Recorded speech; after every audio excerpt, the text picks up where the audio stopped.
Welcome to 2020 Tasty Treats with GourmetQuilter. I'm Susan Clare, GourmetQuilter. We're having a whole lot of fun with the Leftovers Pantry this time. So we're doing a series of 20 days doing things with the Leftovers Pantry. So I've set up my pantry. Leftovers are fabric leftovers, of course, because we're quilting. So I've got my pantry all set up. I've got all my little drawers labelled. I've got strips, squares, rectangles in there that I've cut from fabric leftovers from other projects. And everything's going really well. So we've been making all sorts of things from our pantry and for our pantry. And this time we're going to go ahead and make some things with the rectangle. So a little bit of time ago, one of the earlier parts, we cut some rectangles. We had cut squares and we cut rectangles. And I had suggested a few particular sizes, half a dozen or so different sizes, so that we could just make some samples to have a little play with.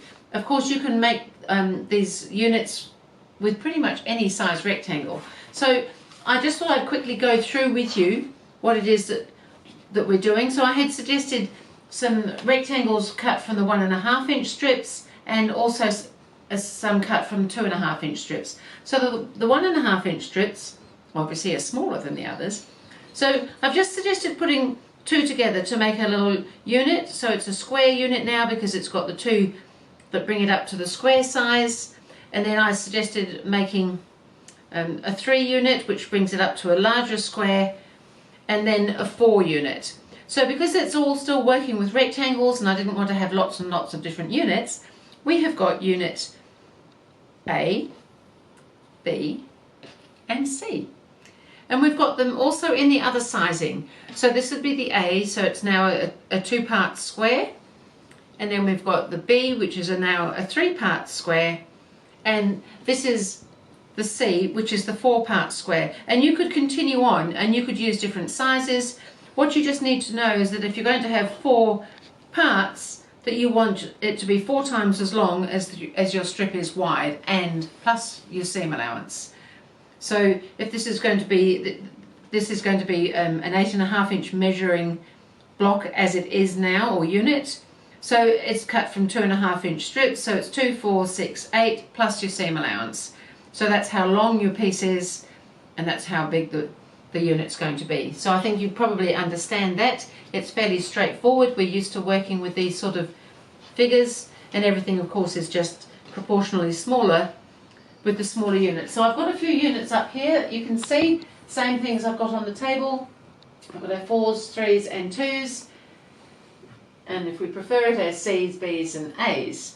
So there is a pattern or some notes available each day with the videos on GourmetQuilter.com, and it's got all the information here about how to put things together, and also a sample page, because I'm strongly recommending that you keep samples of some of this if you're going to go ahead and use your leftovers in some sort of way like this, so that you've got the order and you've got the reminder. So I've gone ahead and I've put in a sample of an A, B and C on my page to go into my folder.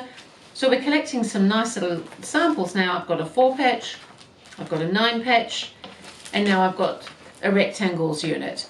So I just think it's a great idea to have all these things, and we will be doing something with these units. We're not just making units. But even now, as you can see, with all the things I've been making, really just from a small pile of leftovers that were not being used for anything else, and it's quite exciting to see all these things appearing. So this time was all about putting the rectangles together to make the units.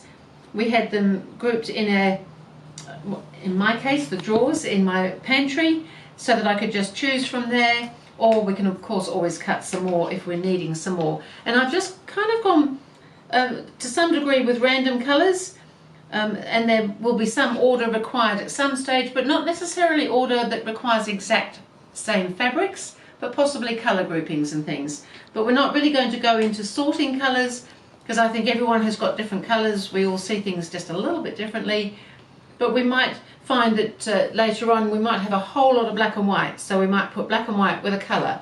We might put black and white with another colour, and so it goes on. So there's all sorts of things to think about with your fabrics, even your leftovers. But you don't need large quantities of a single fabric, because we're just going, you would normally go by colour if you were doing a scrappy sort of quilt.